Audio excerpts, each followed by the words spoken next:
할렐루야. 우리 주위 돌아보시면서 가정이 천국입니다. 인사 나누시겠습니다. 가정이 천국입니다. 가정이 천국입니다. 가정이 천국입니다. 오늘은 로마서 7장 9절 말씀을 중심으로 율법의 깨달음, 이와 같은 제목으로 말씀의 은혜를 나누고자 합니다. 로마서 7장 6절입니다. 로마서 7장 6절 우리 함께 읽겠습니다. 이제는 우리가 얽매였던 것에 대하여 죽었으므로 율법에서 벗어났으니 이러므로 우리가 영의 새로운 것으로 섬길 것이요 율법 때문에 묵은 것으로 아니할지니라. 아멘. 사랑하는 여러분, 우리는 율법에서 벗어났습니다. 할렐루야.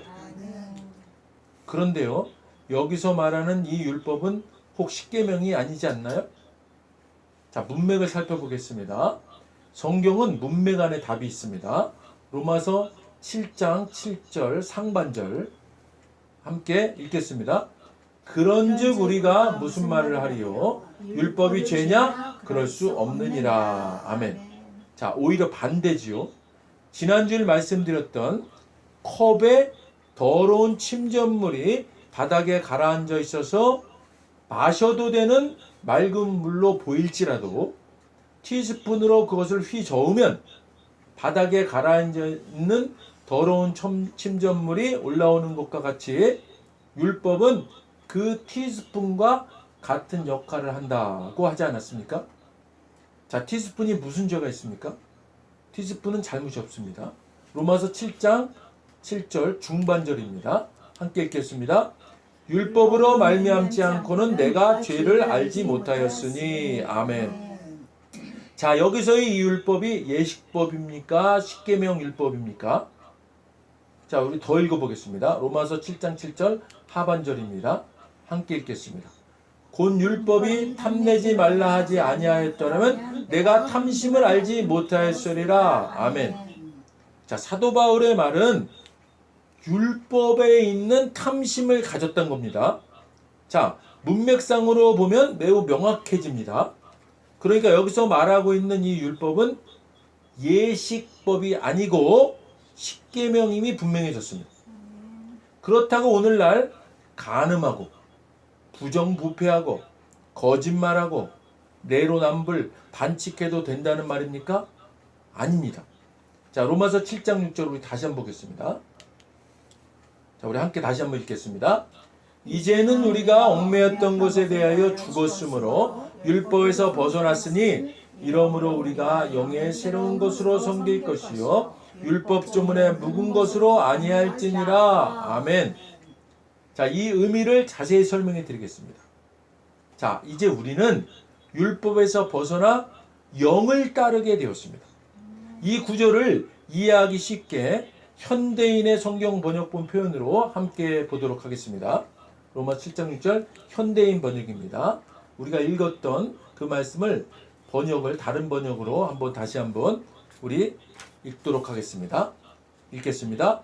그러나 이제는 우리가 얽매였던 율법에 대하여 죽고 거기서 해방되었습니다. 그러므로 우리는 율법에 의한 낡은 방법이 아니라 성령님의 새로운 방법으로 하나님을 섬기게 되었습니다. 아멘. 자, 다시 말해서 이제 우리는 성령님이 이끄시는 대로 사는 겁니다.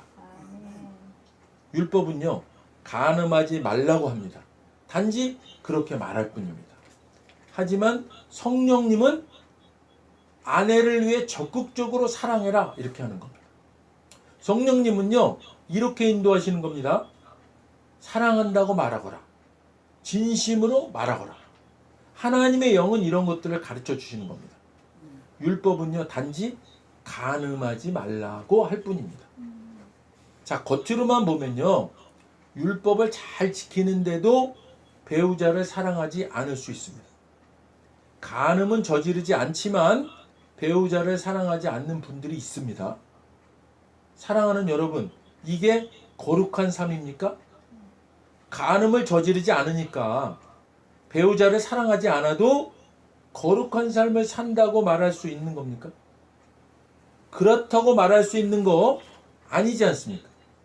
하지만 성령님을 따라 살면 간음을 저지르지 않을 뿐만 아니라 배우자와 서로 깊게 사랑하게 하시고 누군가를 미워하거나 원수 삼지도 않게 하시고 그 이상의 사랑으로 인도하시는 겁니다. 예를 들어 주님께 담배를 끊게 해달라고 도우심을 구했습니다. 그랬더니 성령님께서는 어느 순간 담배가 역겨워지게 하시거나 아예 생각조차 나지 않게 하는 등의 방법으로 끊게 하실 수 있는 것입니다. 물론 술도 마찬가지입니다. 성령님의 인도하심은 이렇듯 놀랍습니다. 우리가 성령님의 인도하심을 따르면 우리 삶의 방식에서 버려야 할 것들을 버리게 해주십니다. 이것은 아무것도 안 하거나 거역하기 위해 율법에서 벗어난 게 아니라 우리가 율법에서 벗어나게 된 것은 그리스도의 죽으심 덕분입니다. 그러니까 우리는 성령님께 순종해야 하는 겁니다. 우리는 율법의 다스림을 받든지 성령님의 인도하심을 따르든지 둘 중에 하나 선택해야 하는 것입니다. 둘 다를 가질 수는 없는 것입니다. 사랑하는 여러분, 성령님의 음성에 귀 기울이십시오. 예를 들면요, 우리가 무슨 일이든지 결정하기 전에 잠시 멈추고 성령의 음성에 귀 기울이는 겁니다. 우리가 원하는 만큼 성령님의 조언을 듣는 겁니다. 방법은요, 우리가 마음에 평안이 있나 보는 겁니다. 무엇인가가 좋아 보여서 행하려고 할지라도 평안이 없으면 멈추십시오. 주님께서 인도하실 겁니다. 주님께서 우리의 목자 되시니 부족함이 없을 것입니다. 우리가 율법에서 자유로우면 성령님께서 역사하시게 됩니다. 율법을 따른다는 것은 이런 의미입니다. 성령님의 음성을 잘 듣기 위해서는 자꾸 듣는 겁니다. 묻는 겁니다. 성령님 이럴 때 어떻게 할까요? 이렇게 하는 게 좋을까요? 저렇게 하는 게 좋을까요? 성령님과 대화하시는 겁니다. 우리에게 보이지는 않는 분이시지만 우리 안에 계시지 않습니까? 그분을요 늘 우리 안에 모셔드리고 환영하시고 인정하시고 동행하시는 겁니다. 우리가 율법에서 벗어난 것은요 성령님께 순종하기 위함입니다. 자, 로마서 7장 7절 상반절입니다. 우리 함께 읽겠습니다. 그런즉 우리가 무슨 말을 하리요? 율법이 죄냐? 그럴 수 없느니라. 자, 다음 구절도 보겠습니다. 로마서 7장 8절 상반절입니다. 함께 읽겠습니다. 그러나 죄가 기회를 타서 계명으로 말미암아 내 속에서 온갖 탐심을 이루었나니. 아멘. 이거 정말 놀라운 선언입니다. 설교자들이 왜 이 구절을 자주 인용하지 않는지 안타깝습니다. 로마 7장 8절 하반절 보겠습니다. 함께 읽겠습니다. 이는 율법이 없으면 죄가 죽은 것임이라. 아멘. 아마도 사단은요 그 부하들에게 이 구절을 가르쳤을 것입니다. 사탄 마귀는 이럴 겁니다. 인간에게 접근할 땐 종교적으로 해라. 그러면 마귀인 줄 모를 거야. 하나님을 기쁘게 하고 싶냐고 물어. 하나님을 기쁘게 하려면 율법을 지켜야 한다고 속삭여. 마귀는요 율법이 죄된 본성을 일깨울 것임을 잘 알기 때문에 율법을 세우려는 겁니다. 율법은요 인간의 죄된 본성을 일깨우려 만든 겁니다. 마귀는요 그 사실을 너무나 잘 알기 때문에 율법을 개세우려고 하는 겁니다. 그래서요 자꾸 율법을 가르치는 목회자들을 세우려고 하는 겁니다. 성도들은요 영문도 모르는 채 영향을 받는 겁니다. 성도들이 예수님을 처음 영접했을 때는 기쁨이 넘쳤겠지요? 그런데요 그때는 내가 무엇을 해야 한다는 말이 없었거든요. 하나님만 믿으면 예수님이 다 하셨다고 하니까 놀랍죠. 예수님이 다 하셨다고. 그런데요, 막상 구원받고 나니까 이것도 해야 되고 저것도 해야 되고 자꾸 그러는 겁니다. 그러니까 얼마 동안은 최선을 다해보지만 결국은 실패하고 또 실패하고 또 실패하겠죠. 그러면 처음에 누렸던 그 기쁨이 모두 사라지게 됩니다. 그렇다고 신약 성경에 지시사항이나 지킬 것이 없느냐? 아닙니다. 하지만 차이점은 우리가 율법이 아니라 성령님께 순종하고 안식한다는 겁니다. 성령님의 인도하심도 안 따르면서 주님을 목자라고 부르면 안 되는 거 아니겠습니까? 지금 직면한 문제가 무엇이든 자녀 문제든 건강 문제든 경제적인 문제든 다른 어떤 문제이든 어떤 경우에는 기도 중에 주님이 그 기도는 하지 말라 하시기도 합니다. 성령님은요 이렇듯 기도의 주제도 가르쳐 주십니다. 이때 성령님께 순종하면 그 문제가 마른 잎처럼 죽은 잎처럼 떨어져 나가게 되는 겁니다. 무엇이든요 성령님을 따르시기 바랍니다. 성령님의 역사하심을 가로막는 것이 바로 율법입니다. 우리는요 둘 다와 결혼할 수는 없는 겁니다. 그리스도께서 우리와 함께 계신데 율법과 결혼하여 율법을 지킬 거야. 그러다가 실패하면 예수님께 다시 가서 예수님 실패했어요. 도와주세요. 그러다 예수님이 이제 도와주셔서 다시 힘을 얻으면 율법을 지켜야 돼 하면서 다시 율법에게 돌아가는 것. 이게 바로요 간음입니다. 이것이 바로 영적인 간음입니다. 이제는 우리가 예수님과 결혼했으니까 율법 없이 예수님만 섬기십시오. 할렐루야. 자, 로마서 7장 9절입니다. 함께 읽겠습니다. 전에 율법을 깨닫지 못했을 때에는 내가 살았더니 계명의 이름에 죄는 살아나고 나는 죽었도다. 아멘. 마귀는요 이 구절을요 아주 달달달 외우고 다닙니다. 여러분도 그래서 아셔야 되는 거예요. 이 구절을요 정확하게 명확히 오늘 말씀드리겠습니다.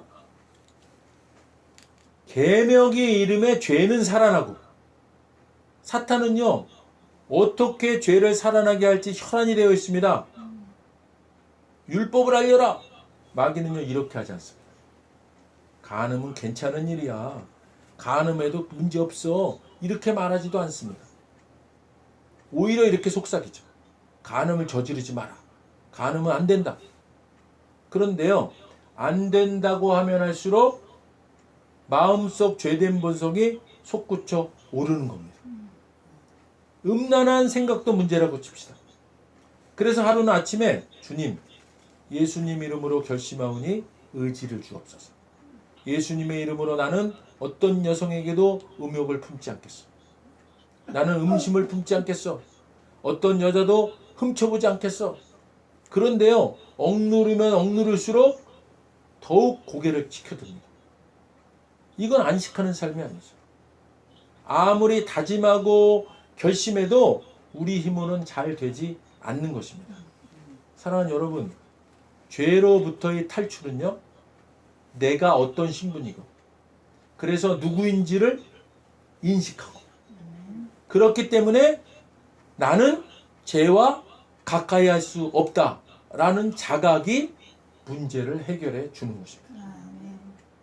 기독교인은요 안식하는 삶을 살아야 합니다. 우리가 안식할수록 하나님께서 역사하십니다. 안식하는 삶이 게으른 삶이라고 생각하지는 마십시오. 예수님만큼 안식하는 삶을 사셨던 분은 없으십니다. 예수님의 공생의 3년간 동안 복음서를 보면요 예수님은 침착하셨고 언제나 꼭 계셔야 할 곳에 적시에 계셨습니다. 회당장 야이로의 딸을 살리러 가시는 길에도 시간을 내셔서 한 여인을 치료하셨습니다. 그러니까 결코 시간에 쫓기지 않으셨습니다. 언제나 여유가 있으셨고 은혜의 리듬 가운데 움직이셨습니다. 예수님은 언제나 안식하셨지만 3년간 동안 그 누구보다도 많은 일을 하셨습니다. 이처럼 기독교인의 삶은요, 안식하는 삶입니다. 여기서 안식이란 주님이 움직이신다라는 뜻입니다. 내가 움직이면 주님은 쉬십니다. 내가 쉴 때에 주님이 움직이십니다. 로마서 7장 10절입니다. 함께 읽겠습니다. 생명에 이르게 할 그 계명이 내게 대하여 도리어 사망에 이르게 하는 것이 되었도다. 아멘. 자, 우리 다음 구절 보겠습니다. 로마서 7장 11절 읽겠습니다. 제가 기회를 따서 계명으로 말미암아 나를 속이고 그것으로 나를 죽였는지라. 아멘. 티스푼 같은 하나님의 율법에는 자신이 없습니다. 잘못이 없습니다. 로마서 7장 12절입니다. 우리 함께 읽겠습니다. 이로보건대 율법은 거룩하고 계명도 거룩하고 의로우며 선하도다. 아멘. 율법은 거룩하나 우리를 거룩하게 만들 수 없을 뿐인 겁니다. 계명도 의로운 것이지만 우리를 의롭게 만들지는 못하는 것입니다. 계명은 선한 것이지만 우리를 선하게 만들지를 못하는 것입니다. 율법은요, 융통성이 없습니다. 자, 로마서 7장 13절 상반절 보겠습니다. 함께 읽겠습니다. 그런즉 선한 것이 내게 사망이 되었느냐? 그럴 수 없느니라. 아멘. 티스푼이 더러움을 만들어냈나요? 아니라 그랬죠. 그저 그냥 휘저은 거죠. 로마 7장 13절 하반절 보겠습니다. 함께 읽겠습니다. 오직 죄가 죄로 드러나기 위하여 선한 그것으로 말미암아 나를 죽게 만들었으니 이는 계명으로 말미암아 죄로 심히 죄되게 하려 함이라. 아멘. 사도 바울은요, 이것을 이렇게 말합니다. 나는 여러분의 다음 질문이 무엇인지도 알고 있습니다. 율법을 좋은 것이라고 하면서 왜 우리가 그 좋은 것을 의지해서는 안 된다는 것인가요? 선도 악처럼 위험하단 말입니까? 이번에도 대답은 그렇지 않다입니다. 죄가 다만 자기가 잘하기로 이름난 일을 했을 뿐입니다. 다시 말해 죄가 선한 것 속에 숨어 들어가 나를 유혹하고 나로 하여금 나 자신을 파멸시키는 일을 하게 만든 것입니다. 죄는요, 하나님의 선한 계명 속에 숨어서 자기 혼자 할 수 있는 것보다 훨씬 더 큰 해악을 끼칠 수 있었습니다. 그렇다면 선한 것이 나에게 죽음을 가져다 주었단 말입니까? 절대로 그렇지 않습니다. 죄가 죄인 것으로 드러나도록 하기 위해서 죄는 선한 것을 이용하여 나에게 죽음을 가져왔습니다. 그리하여 죄는 계명을 통해 한층 더 죄의 참모습을 드러내게 한 것입니다. 그러면 선한 것이 내게 죽음을 가져다 주었단 말입니까? 결코 그럴 수 없습니다. 오히려 죄가 죄로 드러나도록 하기 위해 그 선한 것으로 내게 죽음을 가져왔습니다. 이는 계명으로 인해 죄가 더욱 죄가 되게 하려는 것입니다. 죄를 죄로 드러나게 하려고 죄가 그 선한 것을 방편으로 하여 나에게 죽음을 일으켰습니다. 그것은 계명을 방편으로 하여 죄를 극도로 죄답게 되게 하려는 것이었습니다. 자, 그러면 이상하지 않습니까? 나를 파멸시킨 원인이 된 율법이 어떻게 선한 것이 될 수 있었겠습니까? 그러니까 나를 파멸시킨 것은 율법이 아니라 사실은 죄입니다. 죄가 율법을 사용하여 내게 죽을 죄를 가져온 것입니다. 그러므로 여러분은 죄가 얼마나 교활하고 악착같고 가증스러운지 아셨을 것입니다. 악한 목적을 위해서는 하나님의 선한 율법조차도 서슴없이 이용하고 있으니 말입니다. 그렇다면 선한 것이 나에게 죽음을 가져왔다는 말입니까? 결코 그렇지 않습니다. 사실 나를 죽인 것은 죄입니다.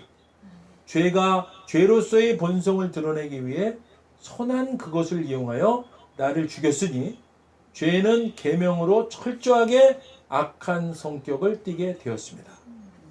사랑하는 여러분, 우리는 예수님께서 십자가에서 몸이 찢기시고 피 흘리시면서 이루신 은혜 아래 있는 구원받은 천국 백성들입니다.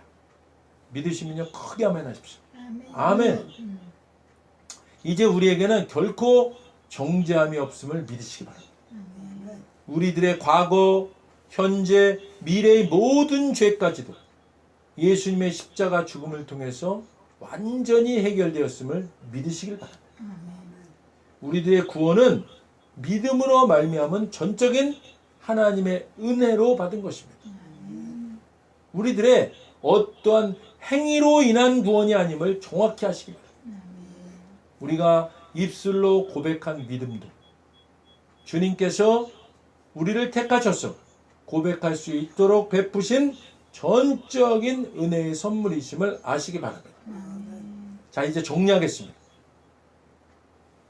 우리가 이 땅에서 거룩한 천국 백성답게 살 수 있는 방법은 율법을 지켜서 되는 것이 아니라고 했습니다. 율법을 지켜서 거룩해질 수 있다고 하는 것은 성경을 바르게 보지 못하는 것입니다. 율법의 역할은요, 우리의 한계를 깨닫게 하는 것이라고 했습니다. 우리의 노력으로는 지킬 수 없다는 것을 알게 하는 것, 바로 율법의 목적입니다. 또한 율법을 지킴으로 거룩해지려고 하는 것은 우리가 구원받은 은혜 아래 있는 백성임에도 여전히 율법 아래 있는 사람들처럼 자기 중심적인 신앙생활을 하고자 하는 것입니다. 사랑하는 여러분, 구원받은 우리는 이제 자기 중심적인 신앙생활이 아니라 예수님 중심적인 신앙생활이어야 합니다. 예수님 중심적인 신앙생활이란 하나님이 구원받은 우리를 보실 때는 항상 예수님을 통해 보신다는 것을 인식하는 것입니다. 우리의 어떤 행위를 통해서가 아니라 오직 예수님을 통해서. 그렇기 때문에 하나님은 항상 구원받은 우리를 예수님을 통해서 의로운 자로 보시는 것입니다. 그런데 죄의 문제가 자꾸 걸리시죠? 여전히 죄 짓고 살고 있으니까. 사랑하는 여러분, 은혜 아래에 있는 우리가 죄로부터의 해방으로 참 자유함과 기쁨과 형통함 속에 있어야 하는 것이 당연한 삶입니다. 그런데요, 이것이 아무리 다짐하고 결심해도 우리 힘으로 잘 되지 않는 것입니다. 사랑하는 여러분, 다시 한번 꼭 기억하시길 바랍니다. 죄로부터의 탈출은 내가 어떤 신분이고 그래서 누구인지를 인식하고 그렇기 때문에 죄와 가까이 할 수 없는 자각이 문제를 해결해 주는 것입니다. 사랑하는 여러분, 여러분은 어떤 신분입니까? 여러분은 누구십니까? 우리는 예수님의 십자가 이루심이 믿어진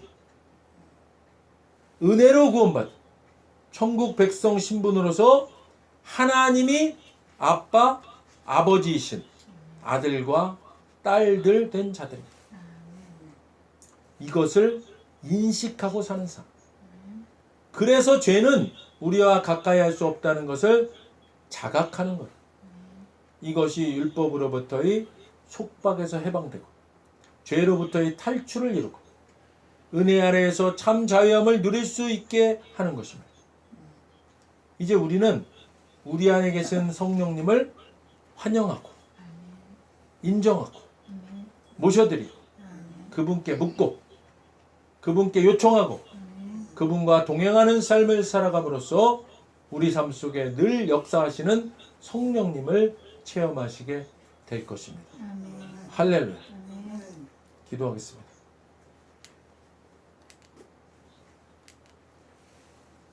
하나님 아버지, 오늘은 하나님께서 주신 율법이 하나님이 왜 율법을 주셨는지에 대해서 다시 한번 또 우리가 들었습니다.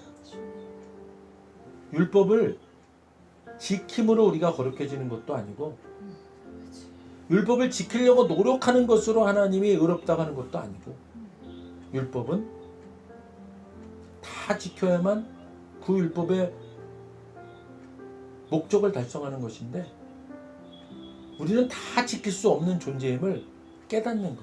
그것이 바로 하나님께서 율법을 주신 목적임을 우리가 깨닫습니다. 율법은 죄의 권능의 율법이라고 말한 것처럼 죄를 더 죄답게 하는 것이고, 그러므로 이제 죄로부터의 탈출을 이루는 것은 우리가 어떤 존재이고 우리가 어떻게 살아가야 되는 것인지를 인식하는 것. 우리는 구원받아 은혜 아래 있는 존재로서 하나님 나라 백성이요 하나님의 자녀된 자들로서 이제 우리는 성령님의 인도함을 받는 존재가 되었음을 자각하는 것. 그것이 바로 죄로부터의 탈출을 이루고 죄와 가까이 하지 않는 것임을 우리가 깨달았습니다. 하나님, 이제 이 땅의 크리스찬들이 이 진리를 깨닫고 은혜 아래 있는 자의 삶을 살아가므로 이제 세상 모든 사람들로부터 이제 좋은 본을 보이는 그런 아버지 하나님, 주여 기독교인들이 될 수 있도록, 우리가 될 수 있도록 인도하여 주시옵소서. 감사드리며 예수님 이름으로 기도드립니다. 아멘. 먼저 오늘 아직 예수님을 구세주로 영접하지 않은 분이 있다면 그분들께 오늘 하나님께서 말씀하십니다. 나는 너희를 사랑하게 내 아들을 너희에게 주었다. 예수님 우리를 대신해서 십자가에 못 박혀 죽으셨고 우리를 위하여 우리를 대신하여 죽으셨습니다. 그 결과 거룩하신 하나님의 모든 정죄함과 처벌이 우리가 아닌 대속제물이신 예수님께 떨어졌습니다. 성경에 기록된 바 하나님은 거룩하신 동시에 사랑이십니다. 그래서 우리를 사랑하셨음에도 그의 거룩함을 더럽힐 수 없었죠. 누군가가 대신 죽어야 했습니다. 그래서 영생하시는 예수님께서 보좌에서 내려오사 인간의 아기로 태어나셨죠. 죽기에 오신 겁니다. 완벽한 인간이신 그분이, 흠 없는 인생을 사신 주님이 우리를 위해 흠 없는 순양이 되셨습니다. 십자가에서 우리 대신 죽으셨고 3일째 되던 날 부활하셨습니다. 아직 예수님을 영접하지 않으셨다면 이 기도를 따라 하시길 바랍니다. 돕는 마음으로 다 같이 따라 하시겠습니다. 하늘에 계신 아버지, 얼마나 멋진 선물을 제게 주셨는지요. 주 예수 그리스도를 보내사 십자가에서 죽게 하셨고 저의 대속제물로 삼으셨습니다. 예수님은 내 죄와 저주와 처벌을 받으셨습니다. 그 모든 것이 십자가에서 완결되었습니다. 오늘날 예수님이 죽음에서 부활하셨기에 나는 예수님 안에서 하나님 앞에 설 수 있게 되었습니다. 하나님의 은총을 받고 선하심과 복의 면류관을 씁니다. 예수님은 이제 나의 구원주이십니다. 예수님은 이제 나의 주님이십니다. 하나님 아버지, 저를 구원해 주셔서 감사드립니다. 예수님 이름으로 감사하며 기도드립니다. 아멘.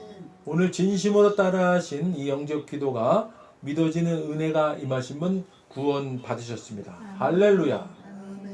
이어서 우리 오늘 말씀 생각하시면서 각자 기도 제목을 위해 주여 한번 부르시고 기도하도록 하겠습니다. 주여!